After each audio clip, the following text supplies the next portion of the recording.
बहुत निजी होता है। हम लोग बताते हैं लोगों को, काफ़ी लोग बना चुके हैं।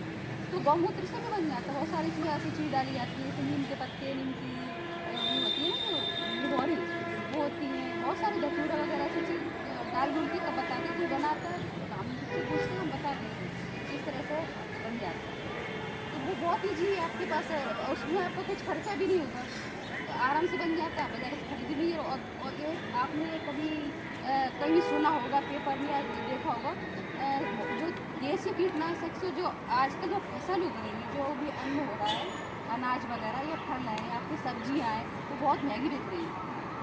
ये सभी लोग चाहते हैं कोई बीमारी नहीं हो, तो इस तरह की चीज़ इतनी रेट बढ़ रही है। जो आपने देखा, अभी आप डॉक्टर के पास जाएंगे, डॉक्टर थोड़ा बोला कि शरीर से कैंसर ही है। हाँ, तो फिर इसी चीज़ से आप लोग सोच लीजिए, गाँव में ना कोई नहीं बताता, आपको कोई नहीं बताया कैंसर किससे होता है। आप ये कहेंगे तम्बाकू गुटखा खा रहे हैं उससे हो गया, अब दूसरा रीज़न कोई और भी चीज़ आपको हो रही है उससे कैंसर हो रहा है। ये ना प्रदूषण, आप हार्ट अटैक की बीमारी एक आम बीमारी की तरह होती है, अरे कैंसर की बीमारी हो रही है, शुगर हो रहा है। पहले छोटे छोटे बच्चों को हार्ट अटैक होता था क्या?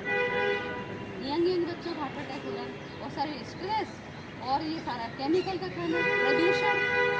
प्रदूषण बहुत सारा होता है, जैसे गाड़ियाँ दौड़ाना, आग लगा देना कचरे में, खेतों की निर्वाह में लोग किसान लोग आग लगा देते हैं।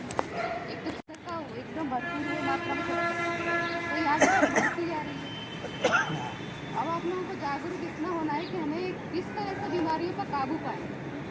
या आप किसान हैं, आप जो भी छिड़क रहे हैं तो वो थोड़ा सा कम करें, गोबर की खाद का ज़्यादा इस्तेमाल करें। आप लोग चाहे तो जो खेतों की नरवाई होती है उससे आप खाद बना सकते हैं। पेड़ों के पत्ते होते हैं, आप इकट्ठा करते जाओ, घास से इकट्ठा करके पक जाता है, उसमें डाल दो।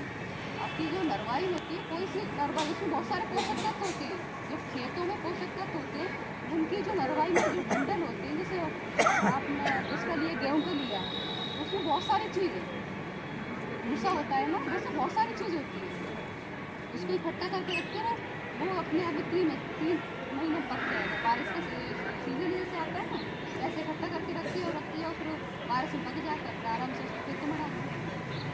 ऐसे खेतों की निर्वाही है। और ये जैसे गौमूत्र से जैसे कीटनाशक